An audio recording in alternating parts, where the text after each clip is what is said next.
सोनभद्र से बड़ी खबर। 9 महिलाओं से शादी करने वाला शख्स गिरफ्तार किया गया। फर्जी आबकारी अधिकारी बनकर नौकरी पेशा महिलाओं से शादी करता था। शादी कराने वाली वेबसाइट की मदद से नौकरी पेशा महिलाओं को प्रेम जाल में फंसाता था।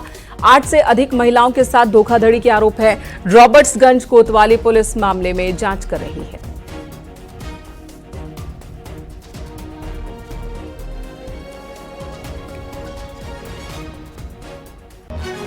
तो फर्जी आबकारी अधिकारी बनकर शादी करने वाला शख्स गिरफ्तार किया है। रंजीत हमारे सहयोगी इस वक्त हमारे साथ मौजूद हैं। रंजीत, इस केस के बारे में जानकारी दे। 9 महिलाओं से इसने शादी की, खुद को अधिकारी बताता था, और क्या जानकारी?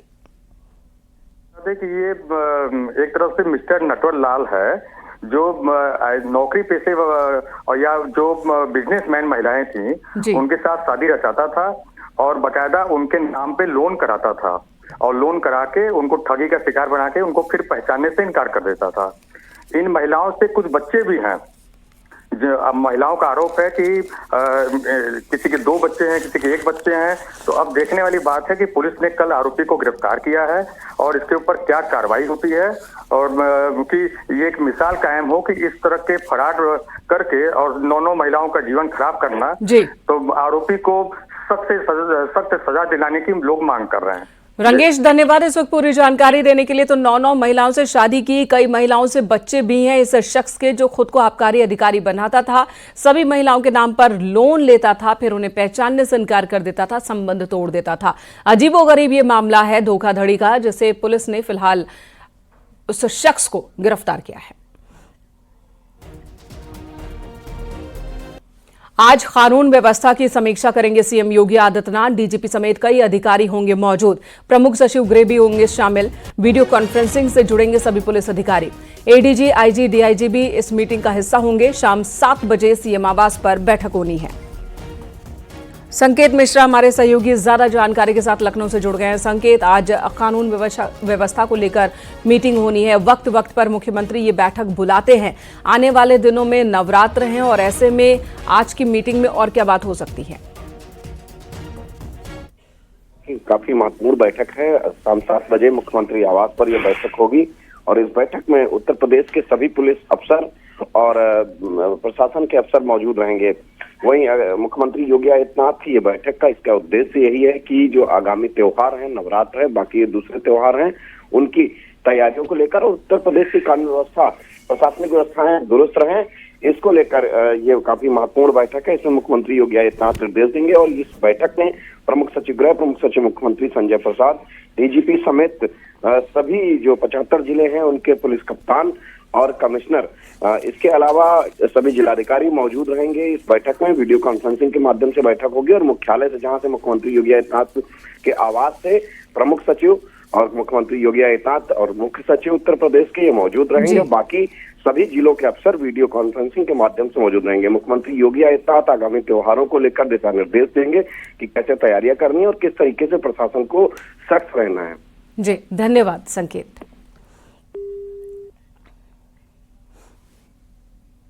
इधर रायबरेली में बिजली विभाग में तैनात एक एसडीओ का वीडियो वायरल हो रहा है और इस वीडियो में एसडीओ साहब संविदा कर्मी से दफ्तर में कान पकड़कर उठक बैठक करवा रहे हैं। एसडीओ संविदा कर्मी को सजा सुनाकर खुद इत्मीनान से बैठे हैं, कंप्यूटर पर काम कर रहे हैं। वीडियो बिजली विभाग के एसडीओ इंदु शेखर के दफ्तर का है।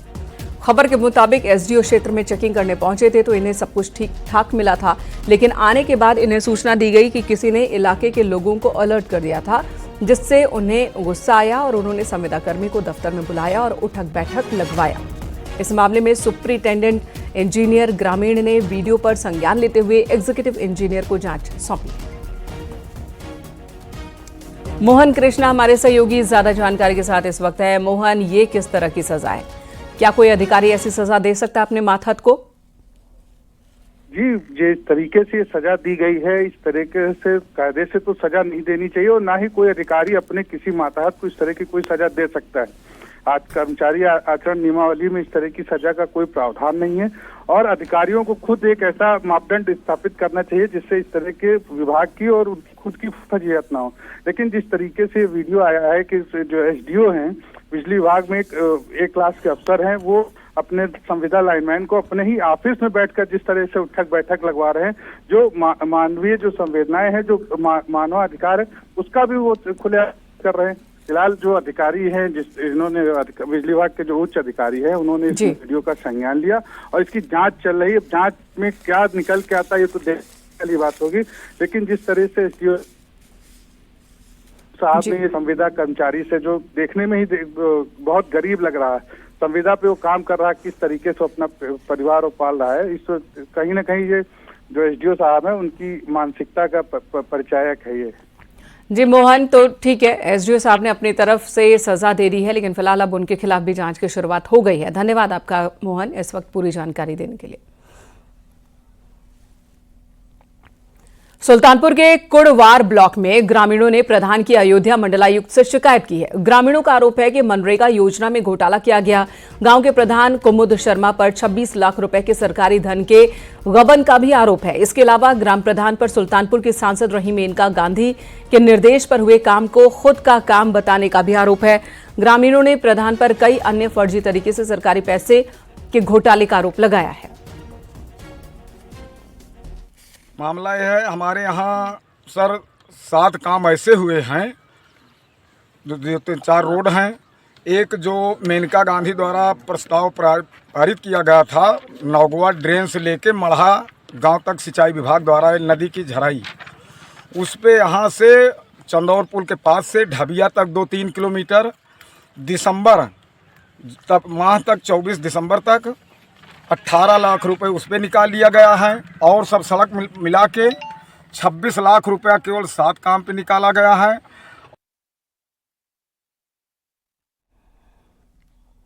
लखनऊ के सैरपुर में महिला की गोली मारकर हत्या कर दी गई। बताया जा रहा है कि 2 गुटों के लड़कों में झगड़ा हो रहा था और इसी दौरान बीच बचाव करने पहुंची थी महिला, जिसे गोली मार दी गई।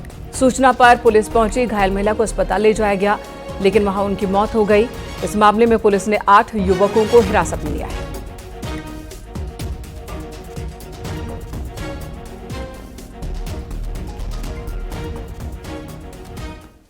अपराध के खिलाफ यूपी पुलिस फुल एक्शन में है। झांसी में पुलिस एनकाउंटर में एक शातिर को गोली लगी। घायल बदमाश को मेडिकल कॉलेज में भर्ती कराया गया। पुलिस ने बदमाश के पास से चोरी के लाखों के गहने और कैश बरामद किए हैं, साथ ही हथियार भी बरामद किया है। आपको बता दें, 2 दिन पहले पीताम्बरा कॉलोनी में बीजेपी नेता के घर लाखों की चोरी हुई थी। अज्ञात बदमाश ने इस वारदात को अंजाम दिया था। वहीं मुजफ्फरनगर पुलिस ने भी एनकाउंटर में 10,000 के इनामी को पकड़ा है, जबकि उसका साथी अंधेरे का फायदा उठाकर भाग गया। दिल्ली देहरादून नेशनल हाईवे 58 पर पुलिस की शातिरों से मुठभेड़ हुई। इसने जैसे ही पुलिस टीम को आते हुए देखा तो अब फायर कर दिया। 2 फायर अभियुक्त की तरफ से हुए हैं और जवाबी फायर पुलिस की तरफ से आत्मसुरक्षार्थ 2 फायर किए गए हैं। इस पुलिस मुठभेड़ में बदमाश के पैर में गोली लगी है और मौके से इसे गिरफ्तार करके प्राथमिक उपचार के लिए अस्पताल को भेज दिया गया है। देहरादून में आज धामी सरकार के 3 साल पूरा होने पर फिट इंडिया रन को सीएम धामी ने फ्लैग ऑफ किया। इस उत्तराखंड के मुख्यमंत्री पुष्कर सिंह धामी ने फिट इंडिया रन में अन्य प्रतिभागियों के साथ पुशअप भी किए। कई अलग अलग कार्यक्रमों में शामिल हो रहे सीएम पुष्कर सिंह धामी। सबसे पहले उन्होंने फ्लैग ऑफ किया रन को, साइकिल रैली को, खुद भी साइकिल चलाते दिखे और अब देखिए पुशअप करते दिख रहे हैं मुख्यमंत्री Pushkar Singh Dhami. Fit India fit के तहत अलग अलग कार्यक्रम जो आयोजित हो रहे हैं, उन सभी कार्यक्रमों का हिस्सा बन रहे हैं मुख्यमंत्री। और आज ही उत्तराखंड में उनकी सरकार के दूसरे कार्यकाल का 3 साल पूरा हो रहा है और ऐसे में जनता के सामने सरकार की उपलब्धियों को भी रखेंगे।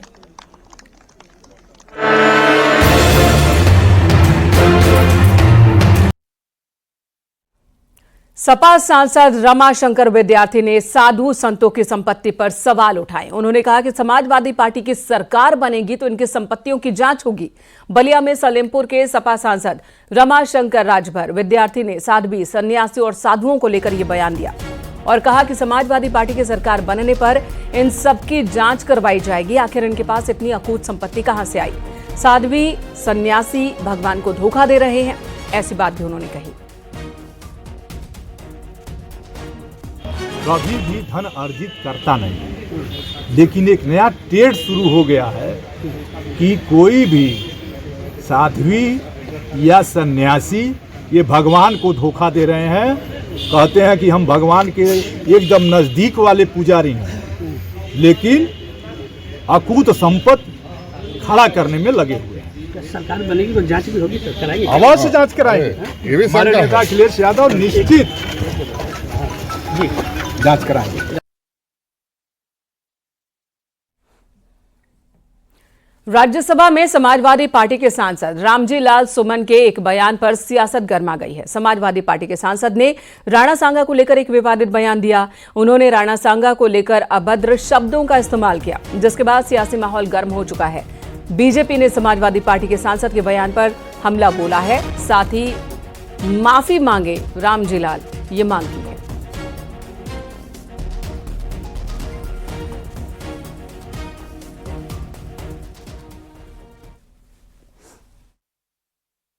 कि बाबर का डीएनए मुसलमान में है। हिंदुस्तान का मुसलमान तो बाबर को अपना आदर्श मानता नहीं है, वो तो मोहम्मद साहब को अपना आदर्श मानता है, सूफी संतों की परंपरा को अपना आदर्श मानता है। लेकिन सभापति महोदय, मैं जानना चाहूंगा कि बाबर को लाया कौन? बाबर को इब्राहिम लोदी को हराने के लिए राणा सांगा लाया था। तो मुसलमान तो बाबर की औलाद हैं और तुम गद्दार राणा सांगा की औलाद हो, ये हिंदुस्तान में तय हो जाना चाहिए। अगर बाबर की तो आलोचना करते हैं, राणा सांगा की आलोचना नहीं करते। और एसपी सांसद के इस बयान के बाद से ही सियासी माहौल गर्म हो चुका है। बीजेपी दाना पानी लेकर समाजवादी पार्टी पर चढ़ गई, तो वहीं श्री कलकीधाम के पीठाधीश्वर आचार्य प्रमोद कृष्णम ने एसपी सांसद के बयान को समाजवादी पार्टी के अध्यक्ष का बयान बताया।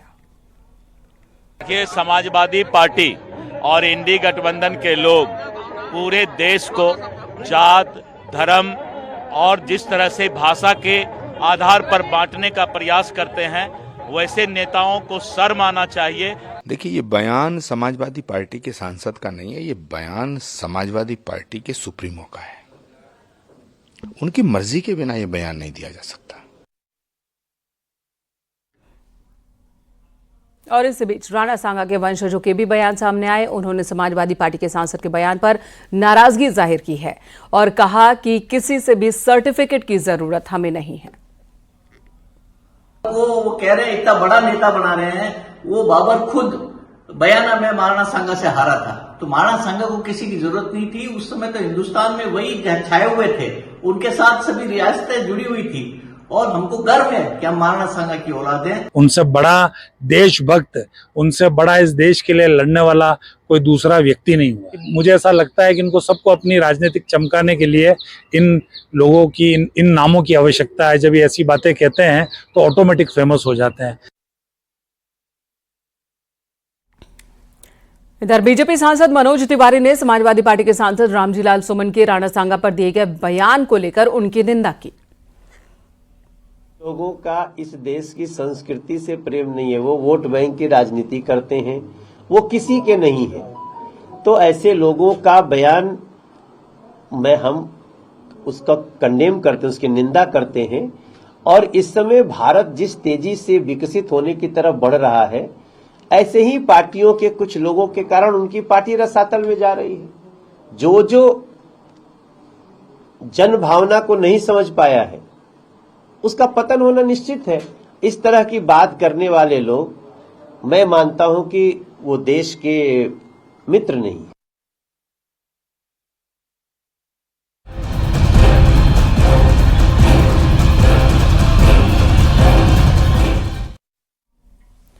उधर औरंगजेब पर महाराष्ट्र से शुरू हुई सियासी लड़ाई अब आगरा तक आ गई है। दरअसल महाराष्ट्र सरकार ने आगरा में छत्रपति शिवाजी महाराज के लिए एक भव्य स्मारक बनाने की योजना को मंजूरी दी। छत्रपति शिवाजी महाराज का ये स्मारक उसी जगह पर बनाया जाएगा जहां शिवाजी महाराज को औरंगजेब ने नजरबंद किया था। शिवाजी के स्मारक बनाने के ऐलान के बाद समाजवादी पार्टी ने भी एक मांग रख दी है। इसी पर आपको ये रिपोर्ट दिखाते हैं।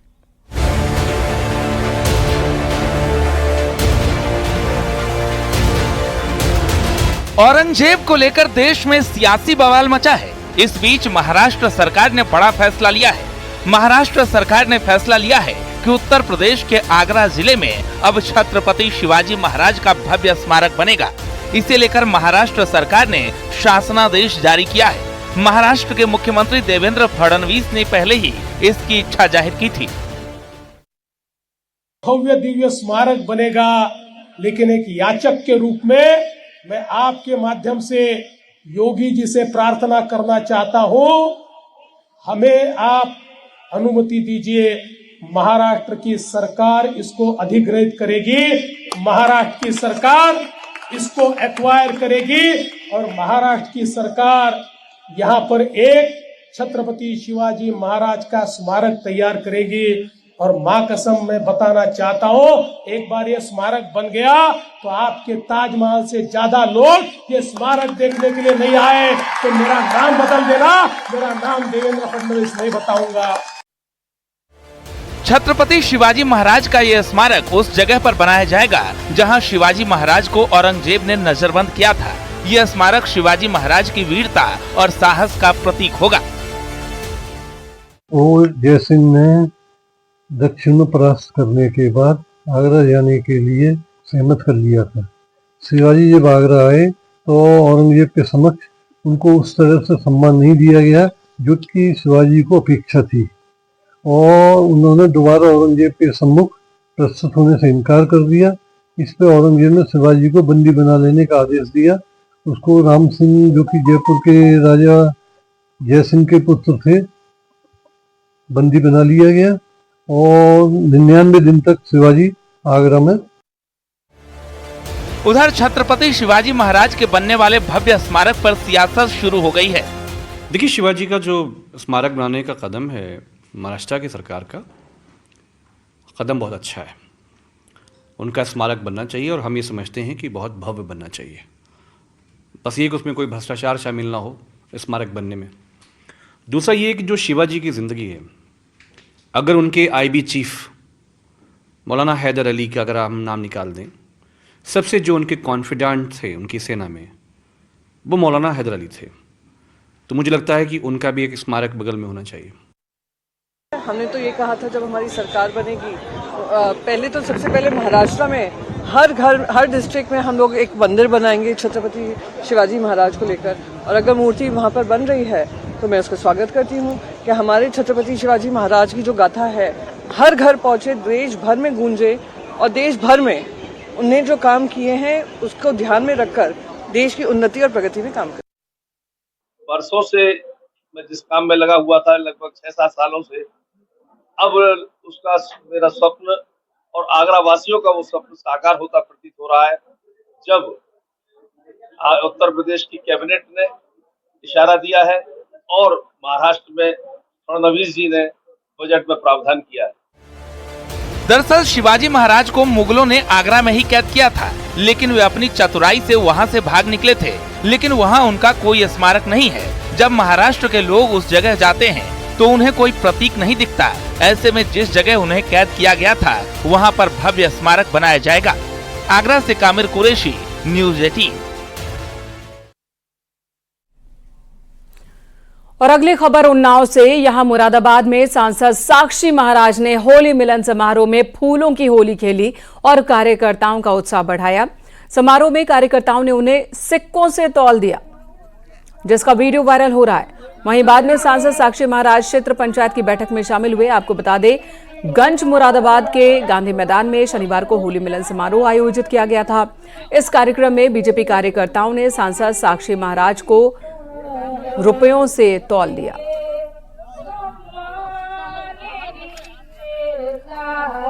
तो आप देखिए, यहाँ सिक्कों से तौला गया साक्षी महाराज को और ये आयोजन उनके कार्यकर्ताओं ने किया था।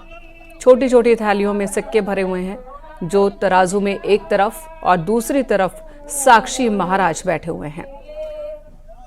अपने समर्थकों के लिए होली मिलन समारोह का आयोजन किया गया था, जिसमें फूलों की होली खेली थी उन्होंने अपने समर्थकों के साथ, बीजेपी कार्यकर्ताओं नेताओं के साथ। और इसी बीच उनके समर्थक कार्यकर्ताओं ने सिक्कों से उन्हें तौला है।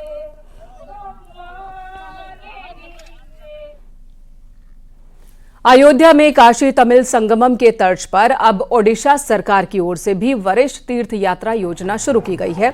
इसके अंतर्गत गौरव भारत स्पेशल ट्रेन से 775 वरिष्ठ सिटीजन अयोध्या पहुंचे, जहां अयोध्या कैंट रेलवे स्टेशन पर उनका भव्य स्वागत हुआ।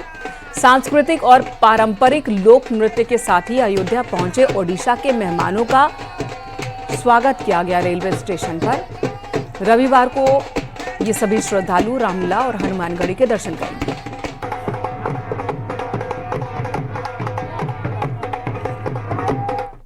और 798 तीर्थ यात्री श्रद्धालु हैं। ये वरिष्ठ नागरिक हैं, उड़ीसा राज्य के रहने वाले हैं, विभिन्न जनपदों के, और उत्तर प्रदेश सरकार के और शासन के निर्देश पर इनका भव्य स्वागत यहाँ अयोध्या कैंट रेलवे स्टेशन पर किया जा रहा है। और ये श्री अयोध्या जी तीर्थ विकास परिषद और अंतर्राष्ट्रीय रामायण एवं वैदिक शोध संस्थान के द्वारा इनका भव्य स्वागत यहाँ अयोध्या कैंट रेलवे स्टेशन पर किया जा रहा है।